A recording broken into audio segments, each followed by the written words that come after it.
నమస్తే అండి. నా పేరు సుధా కొనకళ్ళ. అనువంశిక ఆయుర్వేద వైద్యురాలు, పర్యావరణ ప్రేమికురాలు. వివిధ రకాల ఔషధ విలువలు కలిగిన మొక్కలతో మీ ముందుకు వస్తూ మొక్కల గురించి వివరిస్తూ ఉంటాను. ఈరోజు అటుక మామిడి, పొర్హివియా డిఫ్యూజా, దీని శాస్త్రీయ నామము స్ప్రెడ్డింగ్ హెగ్వీడ్ అని దీన్ని ఇంగ్లీష్లో అంటారు.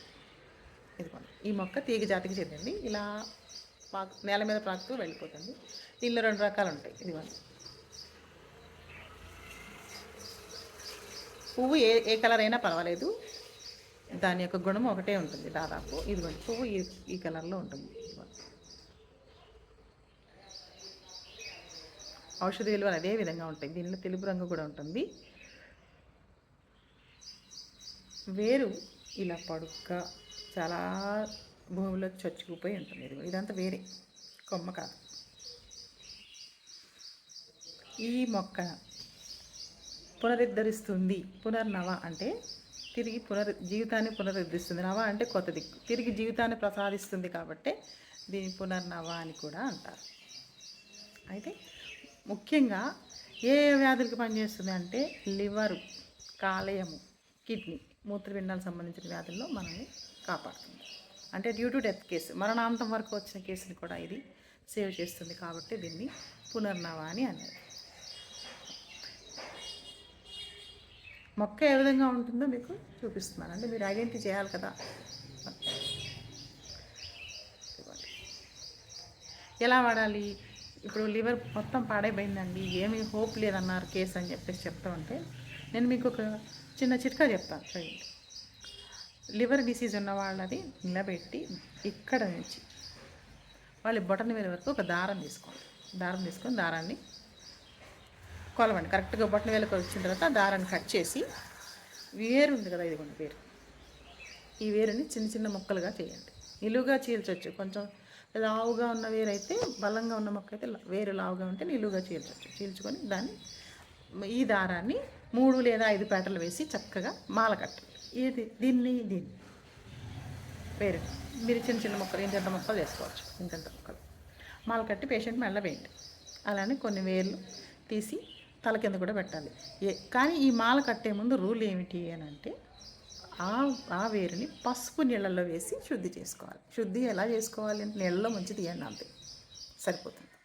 అలానే తల దిండి కొంద కూడా ఈ వేరు ముక్కలు కొన్ని పెట్టండి. రూల్ ఏమిటి, ఇంకా ఏమిటి అని అంటే, పేషెంట్ తల స్నానం చేయకూడదు. మాంసాహారం, ఈవెన్ ఎగ్ తినొచ్చా అని అడుగుతారు, ఎగ్తో సహా తీసుకోకూడదు. ఈ మెడలో వాళ్ళు మాలలా వేసుకున్నారు కదా, అప్పుడు భార్యాభర్తలు శారీరకంగా దూరంగా ఉండాలి. ఈ నియమం పాటించండి. మీరు వన్ వీక్ ఆర్ 10 డేస్లో టెస్ట్ చేయించుకోండి. లివర్ చాలా వరకు బాగుపడుతుంది. ఈవెన్ ఇఫ్ కామెర్లు అయితే కనుక కామెర్లు కూడా తగ్గుతాయి. మరి దానితో మాల వేసుకుంటే సరిపోతుందా మాకు అని అంటే, మాల వేసుకున్నప్పుడు ఉప్పుని వాడకం మానేసి ఈ ఆకులు, ఇదిగోండి ఈ ఆకులు 7 ఆకులు, వేరు ఒక జానడు కలిపి మెత్తగా నూరేసి ఉదయం సగం సాయంత్రం సగం కొంచెం పసుపు వేసి తీసుకోండి. ఇది లివర్కి సంబంధించిన వ్యాధికి ఉపయోగపడుతుంది. ఫ్యాటీ లివర్ కాని అడగండి, ఫ్యాటీ లివర్ కాదు, కామెర్లు, లివర్ డ్యామేజ్ అయింది పూర్తిగా అని చెప్పేసి అన్న వాళ్ళకి పనిచేస్తుంది. అలానే కిడ్నీ వ్యాధులకి ఎలా పనిచేస్తుంది అంటే, డయాలసిస్కి వెళ్ళిపోతాయి కిడ్నీ డిసీజెస్. ఈ డయాలసిస్కి వెళ్ళిన కేసులకి ఇది బాగా పనిచేస్తుంది. ఎలా తీసుకోవాలంటే ఇలానే వేరు ఆకు కషాయం తీసుకోండి. కానీ అక్కడ లివర్ అయినేసరికి మెడలో మాల వేయాలి. ఈ కిడ్నీకి అవసరం లేదు ఇది. అలానే ఇంకే వ్యాధులకు పనిచేస్తుంది అని అంటే, ప్లేట్లెట్ కౌంట్ తగ్గుతుంది కదా. ప్లేట్లెట్ కౌంట్ తగ్గుతుంది అంటే రీజన్స్ ఏమిటి ప్లేట్లెట్ కౌంట్ తగ్గిన వాళ్ళకి అని అంటే, వాళ్ళకి డెంగ్యూ అవ్వచ్చు, మలేరియా అవ్వచ్చు, వైరల్ ఇన్ఫెక్షన్స్ అవ్వచ్చు, రకరకాల జెనెటికల్ ఇష్యూస్ ఉన్న వాళ్ళకి కూడా, జెనెటికల్ డిసీజెస్ వాళ్ళకి కూడా అవుతుంది. అయితే మరి వీళ్ళు దీంతోపాటు హార్ట్ సంబంధించిన, గుండె సంబంధించిన వ్యాధులకి మందులు వాడేవాళ్ళు లైఫ్ టైం వాడతారు కదా, వాళ్ళకి రక్తం పంచిపెట్టడం వల్ల తగ్గొచ్చు. అలా అని మీరు టెన్షన్ పడిపోయి ఇప్పుడు నేను మెడిసిన్స్ వాడుతున్నాను కదా అని టెన్షన్ పడక్కర్లా. 6 నెలలకు, సంవత్సరానికి ఒకసారి టెస్ట్ చేయించుకోండి, తెలిసిపోతుంది వాళ్ళకి ఎలా. మరి అయితే ప్లేట్లెట్ కౌంట్ తగ్గితే ఎలా వాడాలి అంటే, ఈ ఆకులు 7 ఆకులు మెత్తగా నూరేసి చక్కగా తీసేసుకోండి. దాంట్లో కొంచెం మీరు డయాబెటిక్ కాకపోతే కనుక, డయాబెటిక్ పేషెంట్ కాదు అని అనుకుంటే కొంచెం బెల్లం ముక్క వేసుకొని తీసుకోండి. తినలేను అనుకుంటే నేను తినగలను హ్యాపీగా అనుకుంటే హ్యాపీగా ఆకులు తీసేసుకోండి, సరిపోతుంది.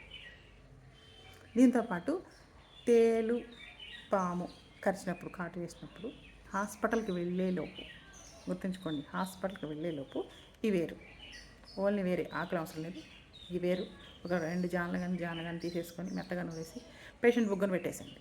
మీరు హాస్పిటల్కి వెళ్ళేలోపు ఇది దాని ప్రభావం, ఆ విష ప్రభావం శరీరం మీద పడకుండా పేషెంట్ అంటే ఖచ్చితంగా డెత్ అవ్వదు, కేసు సేవ్ అవుతుంది.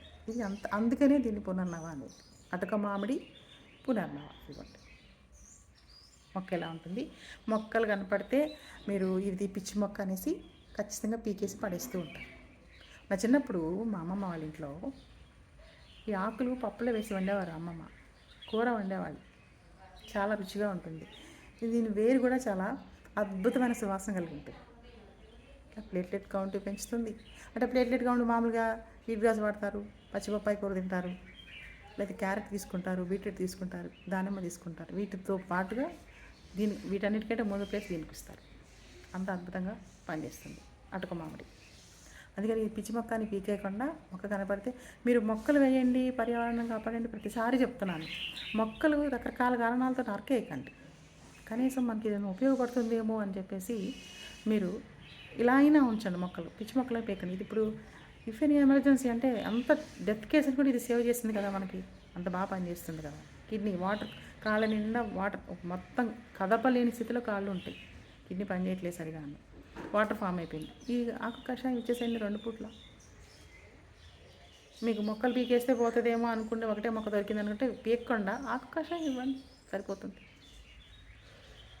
అందుకని ప్రతి మొక్క కూడా మనకి ఉపయోగపడుతుందండి, ప్రతి మొక్క కూడా. కాబట్టి ఇకనైనా కనపడిన మొక్కను పీకకుండా కనీసం బ్రతకనివ్వండి వాటిని. అలానే మీకు వీలైతే మొక్కలు వేయండి, పర్యావరణాన్ని కాపాడండి. నమస్తే అండి.